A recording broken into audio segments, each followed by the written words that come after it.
Et salut à tous et bienvenue aujourd'hui pour une toute nouvelle vidéo. Je suis très heureux de vous retrouver aujourd'hui avec Falk. Salut Falk. Salut.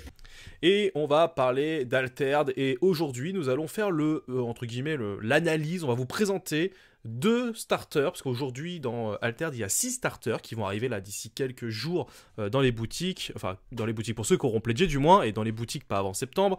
Et peut-être que vous posez la question, lequel je vais prendre, qu'est-ce que j'ai envie de jouer. Donc on s'est dit qu'on allait prendre deux starters, qu'on allait vous les présenter. Et faire une petite game pour vous montrer un petit peu comment fonctionne la mécanique. Et donc aujourd'hui, pour cette vidéo, on va faire Ordis et Muna. C'est ça. Et on va commencer directement par le deck Ordis, qui est avec le héros. Alors, c'est Sigismar, c'est ça qu'on dit? Sigismar. Ok, Il y a deux teams. Il y a deux teams ok, qui s'affrontent. ok. Donc, Non, moi je là, dis Sigismar. ok, Sigismar. Donc là, on va vous montrer un petit peu les cartes rapidement. Quel est l'objectif, comment fonctionne le jeu. Quelle est la Et synergie, ouais. quelle est la synergie. Et puis après, on vous donnera quelques petites cartes à rajouter ou du moins à compléter pour améliorer vos starters quand vous les aurez reçus. C'est ça. Du coup, au Et Sigismar, Sigismar, commençons. déjà, donc en fait, chaque deck est composé de 39 cartes. Oui, Et tu as des cartes perso, des cartes permanentes, des sorts, et ensuite du héros. Donc là, le héros, c'est Sigismar. Sigismar, qu'est-ce qu'il fait? À midi, on crée un jeton soldat 1-1 recrue 10 dans l'expédition du héros. héros. Oui, Donc en fait, on voit que déjà le héros part sur une synergie un peu token, et en fait, on va voir que tout le deck tourne autour de ça, clairement. complètement. Dans le deck Sigismar, on a 6 permanents, 7 sorts et 26 personnages. Et il y a 15 cartes au total dans le deck qui vont créer du token. Donc, clairement, la stratégie du deck, ça va être de flood le board, de créer le plus de tokens.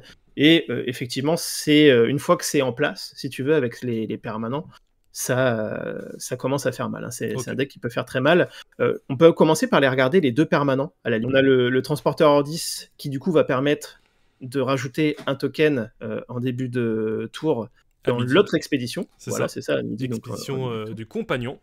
donc on a le héros qui met un token dans l'expédition du héros, le transporteur Ordis qui met un token dans l'expédition du compagnon, donc on commence le tour avec 2 tokens, C'est ça. qui est plutôt pas mal, et on a le transporteur Ordis, le transporteur Ordis, pardon, Le le monolithe. monolithe, qui est très fort aussi. En fait, à chaque fois qu'un personnage va rejoindre votre expédition, que ce soit un token ou que ce soit un personnage non token, il va gagner un boost. Donc ce qui fait que quand tu cumules déjà un monolithe et un transporteur Ordis, plus le Sigismar, tu peux commencer ton tour avec 2 tokens, 2-2-2, un C'est ça. dans chacune de tes expéditions. Déjà là, ça commence à être plutôt fort. C'est ça. Et là, on peut regarder au niveau des cartes, si tu veux, un peu sur les personnages. On a de la mécanicienne qui peut venir diminuer le coût du prochain permanent en étant joué de la réserve. On a le Ratatosk qui va une fois Créer qu'il est deux. joué de la réserve, créer Hmm. 2 jetons tokens. On a du sabot. La troupière Ordis, bon, c'est assez anecdotique la version rare. Troupière Ordis, c'est juste un tour 1. Les tours 1, c'est fort dans Altered parce que ça permet de redonner la main à l'adversaire Hmm. quand on joue en premier et de jouer en réaction à ce que va faire l'adversaire. Le Cadet Ordis, c'est une carte qui va permettre aussi de créer du token quand Oui, elle qu'importe va d'où être tu jouée. la joues. Hmm. C'est ça. Le Scribe Runique, pour le coup, ça, c'est une carte qui peut être amenée à bouger, parce que c'est tout simplement une 2-2-2 pour 2. C'est Oui. pas ce qu'il y a de plus fort. Après, avec un monolithe, c'est une 3-3-3 pour 2. Bon, c'est pas dégueulasse. On préfère sa version rare. Sa version rare, on voit que si on la joue de la main et qu'on contrôle un jeton, donc un token, elle va ravitailler. Donc c'est le seul défaut de ce deck-là, c'est qu'on va pas beaucoup piocher avec ce deck, on va pas du tout ravitailler, sauf avec ce seul exemplaire du Scribe Runique Monolithe. Ok. Donc, à la limite, ce scribe, vous voyez, si vous pouvez le rajouter en 2 exemplaires en plus en rare dans ce deck, je pense que c'est quelque chose qui peut largement se faire à la place de ces 2 versions communes. Ok. Oui, donc d'enlever ces deux-là pour ajouter deux autres comme ça. Ok. C'est ça, exactement. Je pense que c'est quelque chose qui se fait plutôt bien.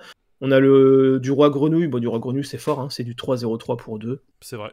C'est fort chez Ordis. La Gardienne Ordis, qui va créer un jeton soldat, un token du coup dans l'expédition, dans l'autre expédition de C'est laquelle ça. elle est jouée, et qui va faire son effet en étant joué de la main ou de la réserve. Donc voilà, on a toujours cette synergie token qui est présente. L'espion Ordis, forcément pour sa beauté, Ça, ça c'est reste clair. important. On a sa version rare, qui une fois qu'elle est jouée de la réserve, crée un jeton, crée un token. C'est pas mal ça. Ouais, c'est pas mal, ça prend quand même un slot de rare. Après, si vous n'avez que ça en rare, n'hésitez pas à le mettre. En vrai, ça rentre quand même dans la synergie du deck. On a le Kakoba, qui est plutôt fort, qui fait que quand tu contrôles au moins 3 autres personnages et que tu la joues de n'importe où, elle gagne 2 boosts. Donc là, celle-ci, voilà, celle-ci c'est une 4-4-4 pour 3. Si en plus de ça, tu as un monolithe, c'est une 5-5-5 pour 3. Bon, ça commence à causer. C'est ça. On a sa version rare qui gagne 3 boosts. C'est ça. Là c'est potentiellement une 5-5-5, voire 6-6-6 pour 3 si tu as ton monolithe. Et puis après, nous avons Jeanne d'Arc qui, elle, donc pareil, quand elle quitte la zone d'expédition, crée un soldat dans chacune de vos expéditions. C'est ça. Donc ça, c'est un peu plus lent. Tu vois, faut d'abord la jouer. C'est une 2-2-2 pour 4. Donc elle apporte pas beaucoup de présence quand tu la joues. Par contre, derrière, une fois qu'elle quitte l'expédition, ça place du token et ça on aime bien chez Ordis. Et après, en version rare, en fait, c'est une 5-5 pour 2-2-2. Et pareil, quand tu quittes la zone, crée 2 jetons soldats dans chacune de vos expéditions. Donc ça, c'est beaucoup plus fort, hein, parce que tu floutes tout de suite beaucoup plus le board. C'est ça. Si tu as ta Jeanne d'Arc rare qui quitte le board, ça te met 2 tokens de chaque côté, plus ton Sigismar, plus ton transporteur Ordis. C'est ça. Enfin, voilà, commence à te rendre compte un peu de à quel point tu peux flouder le board. On a quelques sorts quand même. Oui. Donc le chargé, bon bah ça c'est fort, ça. Ouais, voilà. Les personnages que vous contrôlez gagnent un boost. Donc, ce qui fait que si tu as fait juste avant Jeanne d'Arc qui est parti, tu viens faire un petit chargé, bon. Voilà. T'as 6 tokens qui sont déjà des 2-2-2 si t'as un monolithe, qui deviennent des 3-3-3 avec chargé pour 2. On voit le potentiel un peu de combo et de... Complètement. Snowball. Alors, So Adhesive, c'est une très bonne carte. C'est une très très bonne carte de base. Je te laisse lire les films, mais je vais expliquer pourquoi. En fugace, donc c'est que tu l'envoies à la défausse plutôt qu'en réserve une fois que tu l'as joué, parce qu'elle est quand même forte pour une 3-3. Surtout que c'est un sort. Choisissez l'un. Excuse-moi. Renvoyez en réserve un personnage ciblé avec un coût de 4 ou plus. Donc, soit tu l'envoies en réserve à un personnage. Défausser un permanent ciblé avec un coût de main de 4 ou plus. Voilà. Et en fait, c'est plutôt fort parce que déjà pour 3, ça gère une carte qui coûte 4 ou plus. C'est ça. Donc déjà en termes de value, on est bon. Et en plus de ça, il y a beaucoup de permanents qui coûtent 4 ou plus qui sont forts. Chez Axiom, par exemple, je crois. Voilà. Chez Axiom, tu as la ruche d'Escarabot. Si tu tombes contre un Ordis qui joue un monolithe, c'est pareil. Chez Muna, tu as le monolithe aussi. Et donc, c'est pas dégueu. C'est plutôt une bonne carte. Donc, pour le coup, il y a quand même de bonnes cartes dans les starters. Dans les starters, il y a des cartes qui sont amenées à être jouées dans des decks compétitifs, je pense, pour le coup. Donc, ils nous ont pas lésés à ce niveau-là. Et le dernier sort. L'art, il est super. Enfin, franchement, en mode rare, là, il est... Ouvrez les portes, donc une 5-5. Crée 4 jetons soldats. 1-1-1. Et tu les mets comme tu le souhaites dans n'importe quelle expédition ciblée. C'est ça. Donc c'est fort, c'est pété à partir du moment où tu as un monolithe. Mais par contre, ça arrive un peu tard, entre guillemets, parce qu'il faut que d'abord que tu poses ton monolithe, donc qui coûte déjà 5. Donc faut que tu attendes, entre guillemets... Alors, ton monolithe qui coûte 5, alors encore une fois, là tu vois, on va rentrer, je pense, dans les cartes à rajouter dans le deck. Ton monolithe coûte 5, tu peux, avec la mécanicienne de la fonderie, faire en sorte que ton monolithe te coûte 4. Donc moi, ce que je ferais, c'est que je mettrais potentiellement... Quand tu la défausses, Voilà. En fait, quand tu la joues de la réserve et que tu la défausses de la réserve, potentiellement, moi, ce deck-là, pour l'améliorer pour pas trop cher, c'est-à-dire pour le moins de boosters possible, je rajouterais 2 mécaniciennes de la fonderie, vu qu'on l'a déjà une fois en rare. Potentiellement, la trouver 2 autres fois en rare, ça demande moins de boosters, j'imagine. Ratatosk, pareil, je le rajouterai en 2 exemplaires, en rare. J'enlèverai la troupière Ordis en rare, je mettrai 3 troupières Ordis en commune. Ouais, d'accord. Comme ça, tu libères un slot de rare. Voilà. Le scribe runique du monolithe, je le mettrai en 3 fois en rare. Ok. Et à la limite, je rajouterai une Baba Yaga pour aller piocher, parce que le deck pioche pas beaucoup. Alors, en fait, il y a 2 écoles. Soit vous préférez piocher, vous rajoutez 3 Baba Yaga en rare. Mais là, il faut aller les chercher. C'est ça. Soit vous vous dites que juste avec le scribe en rare, ça peut fonctionner, et puis là, bon, c'est libre à vous. Vous pouvez mettre du Ouvrez les portes en rare, vous pouvez mettre du Kakoba en rare, de la Jeanne d'Arc en rare, tester. Voilà, vous pouvez tester. Là, c'est à vous de faire un peu votre tambouille, quoi. Ok, ça marche. Bon, mais voilà. Ça, c'est déjà... Je pense que c'est clair, on est venu là pour flouder le board. Exactement. Alors, du côté Muna... Ouais. Ici, nous avons Teija. Le premier personnage que vous jouez chaque après-midi gagne un boost. C'est ça. Donc déjà, Donc ça, c'est fort. C'est fort, hein, c'est clair. C'est fort aussi. En fait, chaque premier perso que tu vas jouer va potentiellement à carte égale battre celui de l'adversaire. Donc avec Teja, t'aimes bien jouer en deuxième. Enfin, en général, t'aimes bien jouer en deuxième, mais encore plus avec Teja, parce que si l'adversaire n'a qu'une carte à poser, t'es pratiquement sûr que toi, tu vas pouvoir venir le contrer dès le début. Ouais, complètement. Donc, Euh, est-ce que tu veux qu'on commence par une carte en particulier? Bah écoute, Teja, non. Alors juste pour faire un peu, parce que j'ai pris des notes quand même, Oui. dans le deck Teja, on a 29 persos, 10 sorts, et on a aucun permanent. Donc on est sur un deck qui ne joue pas de permanent. Et en fait, on a 12 plantes dans le deck. Ok. Le deck joue autour d'une mécanique qui est le fait d'ancrer des cartes. Donc une carte qui va s'ancrer, c'est une carte quand elle a le mot. Voilà, c'est ça. Une carte qui est ancrée, c'est une carte qui va pas partir à la réserve à la fin du tour. À la place de ça, elle va perdre son mot-clé ancré. C'est ça. Tout simplement. Donc ce qui fait que c'est une carte qui reste sur le terrain pour le prochain tour. Donc c'est une carte en termes de value qui est plutôt cool. Dans le deck, donc il y a 12 plantes, dont 9 plantes sur les 12 qui vont s'ancrer. Et il y a 7 autres cartes qui permettent d'ancrer des cartes. Ok. Donc au total, on est sur un potentiel de jouer autour de cartes qui s'ancrent, autour des cartes plantes.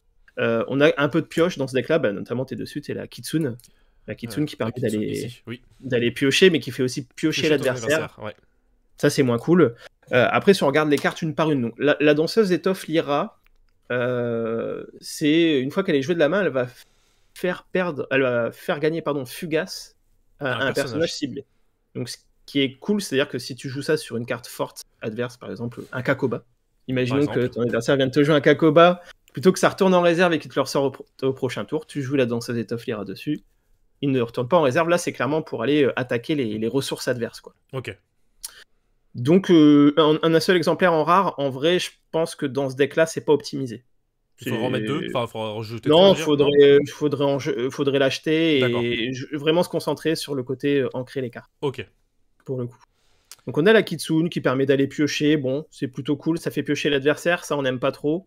Mais voilà, ça... Après, c'est une 2-2 pour 3-2, donc ça reste quand même un petit peu... Enfin, c'est pas non plus... Voilà, si tu la joues en premier, c'est une 1-4-3. Bon, c'est pas dégueulasse, mais c'est pas la meilleure carte du deck. On a le Vendangeur du Fuseau, qui est une de première carte plante qui va s'ancrer. C'est ça. Donc c'est plutôt cool. On aura tendance à la jouer en premier, qu'elle bénéficie du boost de... C'est ça. Et en plus, elle reste. Teja. Voilà, et en plus, elle reste. Donc ça, c'est plutôt cool.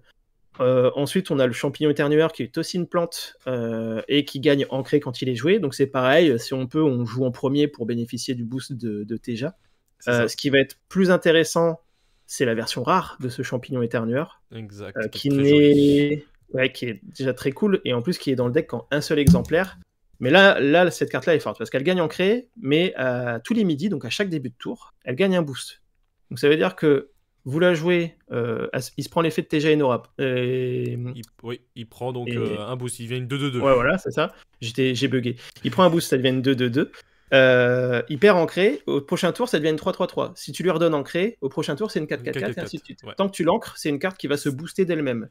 Donc vraiment en rare, si vous pouvez l'avoir en 3 exemplaires dans ce deck là, c'est conseillé pour le coup. On a le Yongsu qui va permettre de comboter avec les persos plantes dans le deck. C'est ça, 2 personnages plantes, enfin 2 plantes, je veux dire. Quand il est joué de n'importe où, si on contrôle au moins 2 personnages plantes, il gagne 2 boosts. Donc c'est une 5-5-5 pour 3. C'est vraiment potentiellement 6-6-6 pour 3 si tu le joues en premier. Ouais. Et donc, ça il est en version rare aussi. C'est ça. Donc c'est une 2-2-2 pour 2-2 en fait. C'est ça. Et que si tu contrôles 2 plantes, il gagne 2 boosts. C'est ça, donc 4-4-4 pour 2 c'est fort. 5-5-5 si t'as Teja. Enfin si tu joues en premier quoi. Après t'as des personnages comme Inari, qui est le 3-2 qui n'ont pas d'effet particulier. Non, qui n'ont pas d'effet particulier, c'est juste une 3-1-3 pour 3, jouer de la main. Ensuite, il y a une 3-1-3 pour 2, jouer de la réserve, donc ça, pour le coup, c'est cool. En fait, ça, potentiellement, jouer de la main, ça devient une guerrière de Havre si tu la joues en premier. C'est une 4-2-4 pour 3 grâce à Teja, quoi. C'est vrai. Donc, c'est une carte qui amène un peu de body, qui peut être cool jouer de la réserve. C'est pas la meilleure carte du deck, en tout cas en termes de synergie.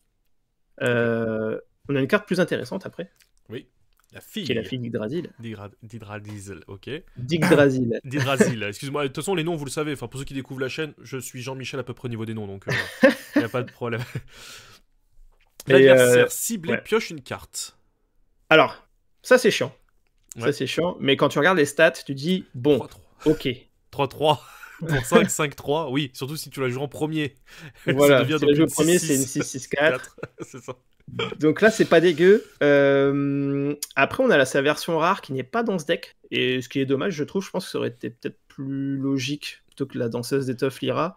Mais la version rare de la fille d'Yggdrasil, c'est que elle a exactement les mêmes stats, mais elle fait, quand tu la joues, elle fait piocher l'adversaire, elle te fait piocher toi aussi. Ah, ok.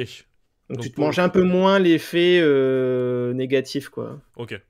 C'est un effet un peu plus neutre, on va dire. Par contre, jouer de la réserve, ça fait pas piocher. Et Non, ça, c'est cool. ça. C'est quand tu la joues de ta main. C'est ça. Druide Muna. Donc c'est une 3-2 pour 3-2-2. Et donc C'est là, ça. c'est quand tu la jettes, un personnage cible de coups de 3 ou moins gagne ancré. C'est ça, donc en fait, bon, 3-2-2 pour 3, c'est pas dégueu. Et surtout, voilà, ce qui va nous intéresser ici, pardon, c'est l'effet de soutien. Pour le Permet mettre sur que- le champignon éternueur. Pour par le exemple. remettre sur le champignon, en rare, même pour le mettre sur une fille d'Yggdrasil, en vrai. Hein. T'as joué une fille d'Yggdrasil, c'est une 5-5-5, une 5-5-3 ou une 6-6-4. Tu C'est l'ancres au prochain tour, t'as déjà ta 6-6-4 sur le board. Oui, c'est vrai. Là, ça commence à causer un peu, quoi. C'est vrai. Ensuite, le Cerninos. Yes. 4-3 pour 4-4-4. Il est juste là pour le body, quoi. Oui, après il est pas mal, hein. Enfin, surtout Ah, jouer bah, de la c'est pas réserve, j'ai dégueu. l'impression en 3, c'est une 4-4-4. Jouer de la réserve, c'est pas dégueu. Si tu le joues en premier, c'est une 5-5-5. Donc, C'est vrai. en vrai, il est cool. Parvati, très fort. Ouais, en rare. Parvati, très fort. Même si vous. Alors, Parvati, vas-y, je te laisse expliquer, puis après, je vais. Donc, un personnage ciblé gagne ancré au repos, il ne peut pas partir ne part pas en réserve, il perd ancré. C'est ça.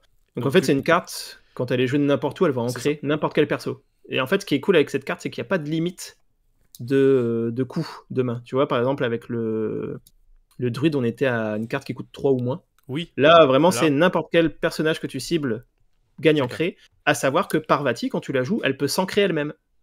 Tu peux Ok, choisir un de personnage l'ancrer elle-même. ciblé. Ok, d'accord. Voilà. Ou est-ce qu'ils disent pas un Donc, à autre, partir par exemple Ouais, voilà.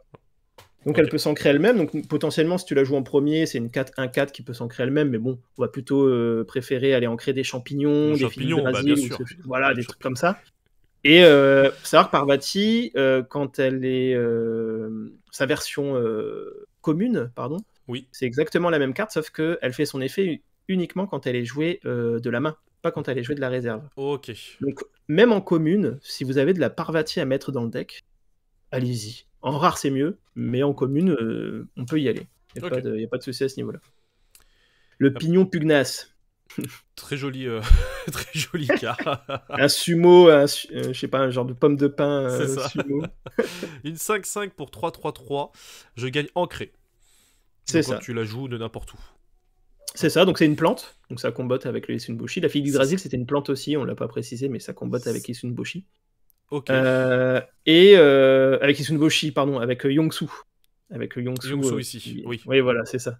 Je confonds, je confonds les noms. Il n'y a pas de souci, il n'y a pas de souci. C'est pas moi qui vais te jeter la pierre. Hein. Et bon, du coup, Pignon Pugnace, ça gagne ancré, donc c'est une 3-3-3 pour 5. Seulement au tour d'après, ça reste une 3-3-3 sur le board. C'est pas dégueu. Sa version rare est quand même un peu plus cool. C'est une 3-3-3 pour 4 cette fois-ci. Ça c'est mieux ça.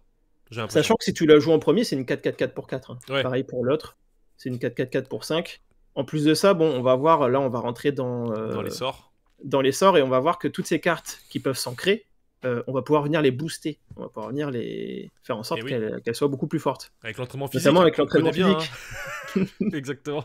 Un personnage ciblé gagne 3 boosts. Ça, c'est toujours fort. C'est hyper fort. Surtout quand tu la joues de la main. C'est ça. Pour le coup. Tu joues ton petit champignon en rare que tu viens booster. C'est directement une 4-4-4 ou une 5-5-5. Et là, tous les tours, si tu arrives à le réancrer, qui s'auto-boost, tu as juste à le laisser faire. Si c'est pas géré, c'est fort. C'est clair. L'entraînement à la méditation, qui est un personnage ciblé au coup de main 3 ou moins, gagne ancré. Donc voilà, pareil, donc, tu vises toujours. Faut faire attention. Hein. C'est ça. En fait, il faut faire attention avec cette carte-là. Et notamment... Enfin, c'est pour ça qu'il faut lire les cartes. Dans les TCG, c'est fort de lire les cartes. En fait, tu vas pas pouvoir ancrer ton Cernunnos avec cette carte-là, et tu vas pas pouvoir réancrer tes pignons. Et ça, c'est un peu dommage. Ah oui. Mais tu peux réancrer, par contre, ta Yggdrasil, ton Inari, ton Yongsu, tes champignons, tes vendangeurs, ça, y a pas de souci. Mais il faut faire attention avec cette carte-là. En version rare, l'art est super beau. Un Ouais. personnage ciblé de coup 3 ou moins gagne. Et donc en fait, surtout c'est le prochain personnage que vous jouez, ce tour gagne un boost quand tu la défausses. Quand tu la défausses. Après, l'intérêt de la jouer en rare, c'est que jouer de la réserve, elle te coûte que 2, alors que la version commune te coûtera 3. C'est ça. Voilà, en général, on la joue plutôt en commune, cette carte-là, on la joue pas en rare dans ces decks-là. Là, c'est un slot de rare. Franchement, pour l'art, ça vaut le coup de la jouer, je trouve. Si on n'est pas compétiteur, oui. Ah, moi, je suis un joueur bling-bling, moi, je veux okay. C'est pour ça. Ah, toi, tu vas foil toutes tes cartes à la sortie. Exactement. Deck full foil. Abreuvé. Abreuvé, c'est plutôt cool. Alors, jusqu'à 2 personnages ciblés gagnent chacun un boost. Ça, en vrai, donc oui, voilà, c'est bien. tu la joues. Enfin, excuse-moi. Non, c'est que le fait de pouvoir booster plusieurs personnages, parce que le souci que j'ai moi avec les entraînements physiques, c'est que tu boostes qu'un seul personnage, donc ce qui fait que si ton adversaire le gère, bah tu te retrouves à avoir boosté un personnage dans le vide. Alors que là, le fait de mettre des boosts un peu partout fait que ton adversaire va devoir faire des choix, et donc tu l'obliges à faire les choix. C'est pour ça que j'ai tendance à préférer... on voit aussi qu'on peut se retrouver avec plusieurs cartes intéressantes à booster, notamment avec toutes les cartes qu'on peut ancrer. Et en fait, ce qui est cool, c'est que tu peux la jouer pour 2, booster 2 persos, et immédiatement après la rejouer pour 1, puisqu'elle sera en réserve. C'est ça. La rejouer pour 1 pour rebooster tes persos. Donc pour 3, tu as donné 4 boosts. Pendant le même tour, c'est plutôt cool. C'est fort. Et en version rare, qui est là aussi très jolie, c'est une 3-2 par contre pour le coup, mais tu choisis jusqu'à 2 boosts et ils gagnent chacun 2. Enfin, tu choisis 2 personnages et chacun gagne 2 boosts. Donc là. C'est ça. Encore une fois, c'est très très fort. Donc là, pour 5, tu fais gagner 8 boosts. Ouais. Si tu le fais pendant le même tour. Si tu fais le premier tour plus de la réserve, ouais. Et après... Sommeil réparateur. Un personnage cible gagne endormi. Au crépuscule, ignorer statistiques, au repos, il ne va pas en réserve et il perd endormi. C'est ça. Donc en fait, endormi, c'est juste les stats du perso ne comptent pas pour ce tour-ci. Il reste sur le board et au prochain tour, par contre, on recompte ses stats. Ça, c'est juste pour gérer, pour ralentir un peu ton adversaire s'il avait une zone où il... Ça, c'est très fort. Déjà parce que ça coûte 1. Alors, c'est hyper pété que ça coûte 1. C'est une très bonne carte parce que tu vas plutôt le garder en fin de game pour dire ton adversaire pense gagner et non, tu gagnes plus. Tu vois, c'est ça. Tu lui silences à 8-8-8, hop, c'est terminé. Toi, du coup, tu gagnes sur cette lane-là. En effet de surprise, en fin de game, c'est très cool. Ça peut avoir un deuxième effet. Imaginons, tu as ta fille Yggdrasil 6-6-4 sur ton board, mais ton adversaire réussit à gagner sur ce board-là, tu ne pourras pas revenir. Et ben, tu fais sommeil réparateur sur ta fille Yggdrasil. De toute façon, tu perds de ce côté-là. Donc tu t'enlèves les stats de ta fille Yggdrasil pour ce tour-ci, mais par contre elle revient au prochain tour. Tu l'as pas ancrée, mais tu as fait en sorte qu'elle dorme et qu'elle soit là pour le prochain tour. Donc tu peux le faire aussi sur tes propres cartes quand tu sais que de toute façon cette lane-là est perdue. Oui, que tu vas pas pouvoir aller silence.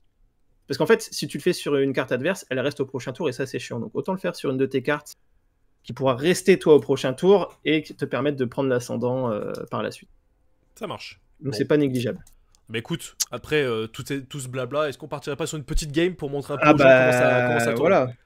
Je vais te montrer de quel bois je me chauffe. Ok, désolé, ça marche. Et bah c'est parti. Alors, on se retrouve nous sur la version BGA parce que c'est une solution. Vous savez, sur la chaîne, on est très jeu physique, mais quand il y a une solution qui est apportée, qui est soutenue par un éditeur, on préfère 1000 fois utiliser ces versions officielles et BGA est soutenu par l'éditeur, donc on préfère. Je fais la référence à Pixelborn par exemple, qu'on n'a jamais utilisé sur la chaîne ou très peu, justement parce que c'était pas du tout soutenu par l'éditeur.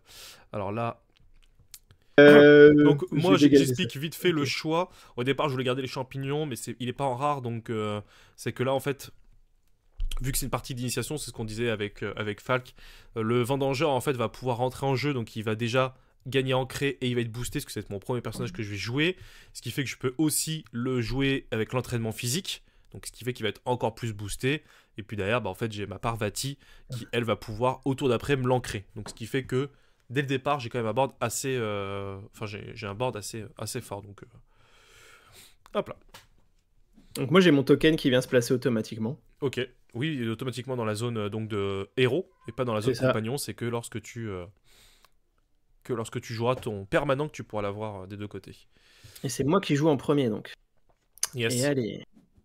Et dites-nous dans les commentaires qui va gagner, hein, même si on le sait déjà tous un petit peu, mais... Ça veut rien dire, hein. Ouais, ça veut rien dire, mais je me connais. Hein, Déjà, quelque chose me dit que le premier move que tu vas faire de la partie va être pas dégueu. Je sais pas, j'ai... Ah ouais, t'as une... Ouais, j'ai un pressentiment, je sens que ça va pas être Je dégueu. sens que ça va pas être dégueu. Je fais passer. Donc là, t'as boosté ton vendangeur du fuseau. C'est ça. Donc c'est une 5-4-4. Qui est une 5-4-4, ah oui, grâce à Teja. Donc moi, j'avance quand même sur l'expédition de gauche. Bah oui, puisque t'as ton token et n'ayant Que qu'une j'ai le seule token. carte, Donc la force du token, tu vois, dans les premiers tours aussi, c'est que t'as de la présence sur les deux boards. c'est Ça ça. te fait avancer. Bon, vieux. Tu vois pas que je suis en train de jouer là? Ça se voit pas que je joue là. C'est quand même dingue. C'est parce que je lui ai dit de venir sur la vidéo pour les pour clics, booster succès les... et tout, Ouais, voilà, c'est pour ça. booster les vues, vu que c'est un chat, mais pas tout de suite, vieux. Oh là là, j'ai un doute. Ah, du coup... Ah oui, moi je suis pas du tout habitué à... On peut le mettre en plein écran ou pas? Ouais, tu peux le mettre en plein Ah, ça va beaucoup mieux comme ça. Donc là, c'est toi qui joues en premier. C'est ça. Oh là là, mais ce move de joueur Ah ouais, mais professionnel. franchement, tu l'avais pas vu venir du tout. Hein. Ah, Ça, mais je l'ai pas vu venir. Je l'ai pas vu venir. Oh. Mais comment je vais faire? Mais Oh comment là je vais là, faire? je l'ai pas du tout anticipé, c'est fou ça.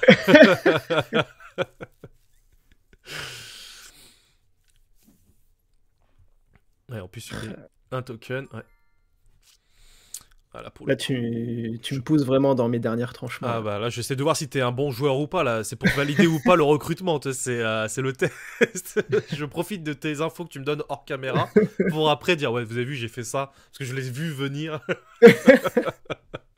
Moi, je vais quand même te contrer avec le roi grenouille, je vais pas te laisser ce côté gauche, là. Ouais, je comprends. Je comprends.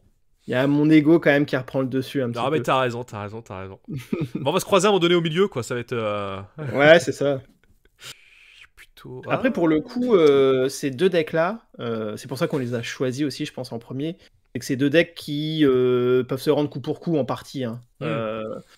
Clairement, Ordis, le starter deck Ordis et le starter deck Teja, si vous les avez de base et que vous jouez l'un contre l'autre, les deux peuvent gagner. Ouais. Je pense que le match est plutôt équilibré, quoi.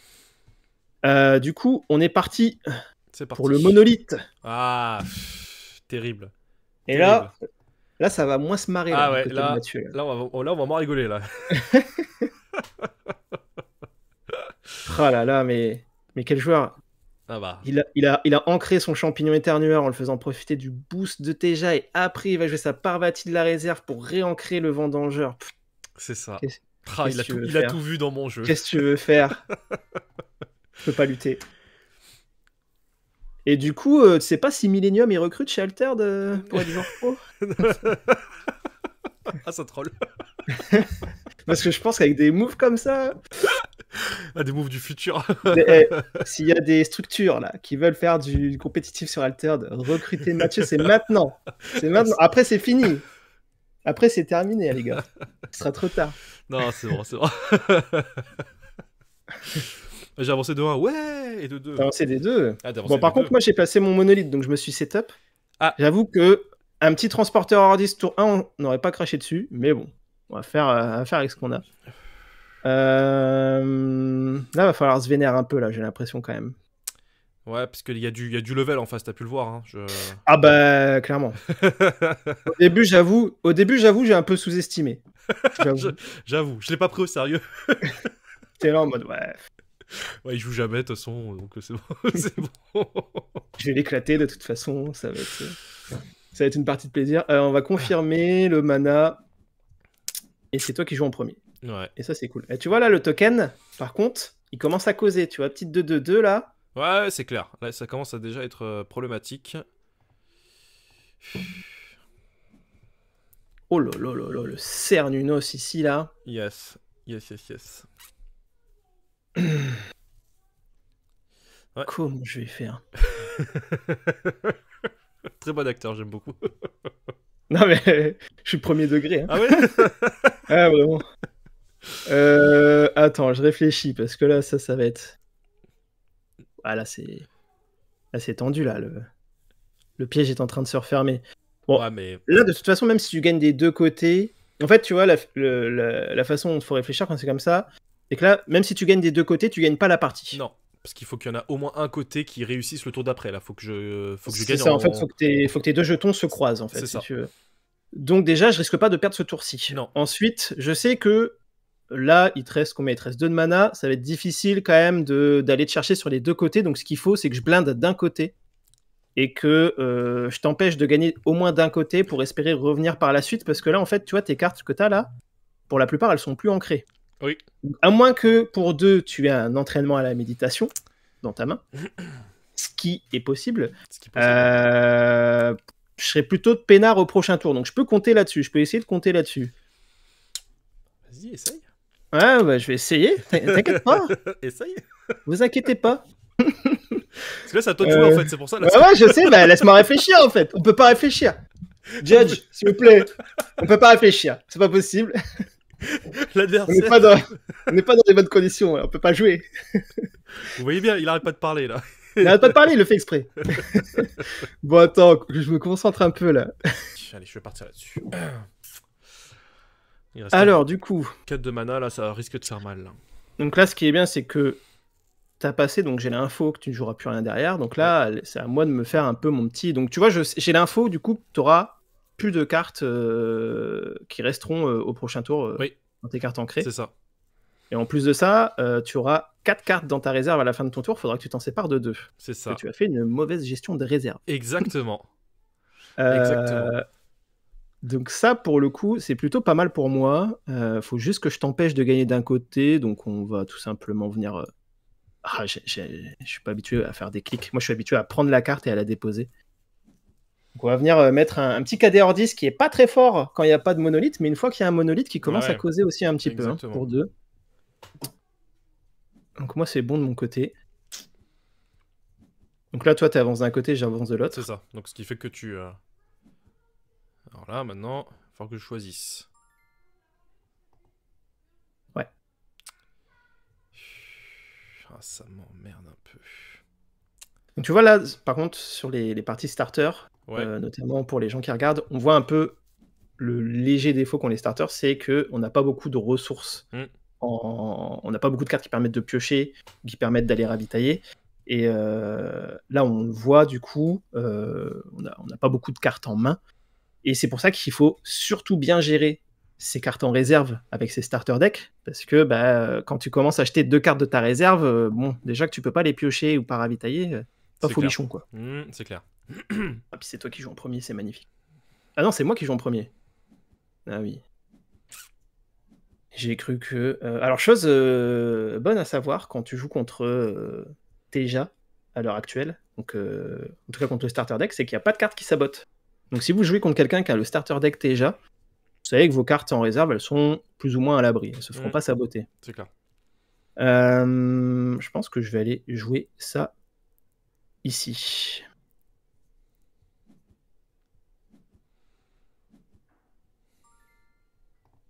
Là, ça y est, là, le monolithe est en place. Commence à snowball un peu.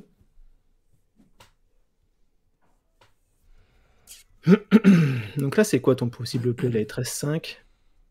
T'as possiblement une fille Drasil qui traîne dans la main, non?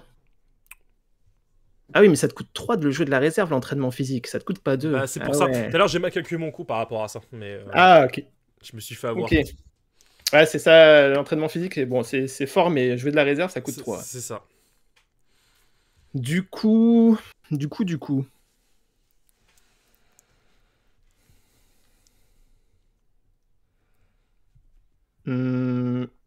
Attends.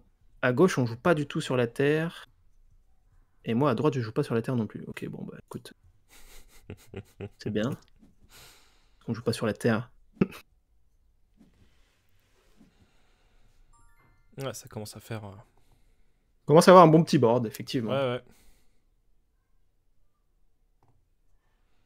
Confirmer la cible. Donc là, t'es à 5-5-5, je suis à 6-6-5. Et il te reste 2 de mana. Écoute, je vais pas te laisser de cadeau, t'as trop d'avance. Ouais, je comprends. Hop. le petit chargé qui vient faire le café ici. Là, ce qu'il faut, moi, faut que je gagne en plante. Mais en plante, t'es à 9. Donc je peux strictement rien faire. Tu peux réancrer ton champignon, faut pas hésiter. Hein. Petit entraînement à méditation, Mais il est déjà ancré là, en fait. Ah oui, il est déjà ancré, autant pour moi. Ouais, il est déjà ancré, Ah oui. Ouais. Donc j'ai bien fait de pas te laisser. Tu vois là, je viens réégaliser. Tu vois, j'ai perdu du temps. T'as pris de l'avance quand j'ai posé mon monolithe parce que j'ai fait que ça de ce tour-ci. Mais là, tu vois le monolithe, on voit que par la suite, il me permet quand même de faire pas mal de choses. Et c'est toi qui joues en premier. Yes. Petit vendangeur, ok. Je vois le genre. Je vois où tu m'emmènes. Ouais. On va poser un petit Ratatos. Donc tu vois là, la force du Ratatos, c'est pour 1. Je pose une 1-1, donc une 2-2-2, et je dis, vas-y, montre-moi un peu où tu vas jouer tes cartes. Et moi, après, je jouerai en fonction. Ça vient ancrer le champlard. C'est ça. Ok.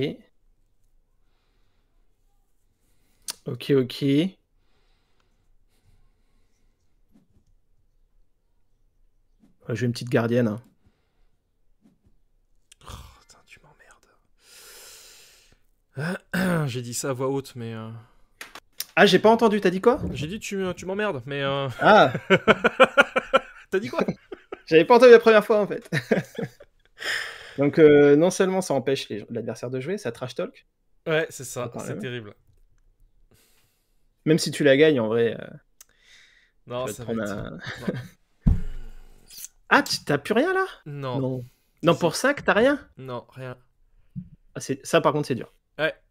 Là, j'avoue, j'ai gagné. Un mauvais choix de... Ouais. Ok. Pour la forme... j'aurais pu faire un truc. Ah oui, je suis con. Non, là, c'est moi qui ai mal joué. Je suis con. Bon, après, ça peut te rassurer, j'ai un Kakoba derrière. Ouais, non, mais bon, ok. 6. Non, mais ça change rien. Ok, voilà. Ça change pour rien. Ça. Bon. Et ben voilà. Ouais, bien joué. Ouais, en fait, j'avais une fille endormie, enfin, le sommeil réparateur, excuse-moi. Ah oui, le sommeil réparateur. Ah oui. Et bon, t'aurais pu faire sommeil réparateur sur une de mes cartes, mais le Kakoba derrière, il venait... C'est ça, il venait derrière directement le faire. Bon, en tout cas... On termine la vidéo là-dessus, donc c'était une grosse vidéo bien évidemment, hein, parce que 2 starters en même temps, plus la partie, ça prend un peu de temps. Mais voilà, on voulait vraiment vous montrer un petit peu comment pouvaient tourner les decks, comment les mécaniques et autres. Vous avez pu voir que malgré tout, bon, j'ai peut-être fait les mauvais choix dans l'ancrage, dans la mise en réserve de nos unités. Peut-être une gestion de réserve pas optique, je dirais. C'est ce qui t'a fait perdre des cartes et tu vois, à un moment, t'as posé un Cernunos d'un côté plus un vendangeur. Il aurait mieux fallu que tu poses le vendangeur et que tu le boostes derrière avec l'entraînement que tu avais en réserve et que tu gardes le Cernunos pour le tour d'après ou ce genre de choses. Après ça, c'est des habitudes qui viennent en jouant. C'est exactement. Mais c'était pour vous montrer un petit peu comment ça se jouait. Mais en tout cas, tu l'as très bien joué au début. Vraiment, le côté... tu joues le vendangeur, tu le boostes. Ensuite, avec Parvati, tu viens réancrer le vendangeur. Puis tu réancres le vendangeur le tour d'après. Enfin, franchement, ça, c'était... Et puis toi, littéralement, dès que tu as posé ton monolithe, en fait, au départ, c'était loin démarré. Puis après, dès que tu as eu le monolithe, c'était très difficile parce que tu as posé des tokens très rapides. Et au départ, des tokens à 1-1-1, ça fait pas grand-chose. Mais en fait, dès qu'ils commencent à booster, ça y va. Le petit charge derrière. Donc non, franchement... très très bien joué, ça vous a permis en tout cas de voir les 2 mécaniques du deck. Donc un grand merci Falk pour cette grosse vidéo. J'espère qu'elle vous plaira. Dites-nous dans les commentaires s'il y a des choses qui vous ont plu, des pluies et autres pour qu'on puisse nous s'améliorer. Et on se retrouve donc à très très vite pour de nouvelles aventures. D'ici là, portez-vous bien. Salut tout le monde. Salut.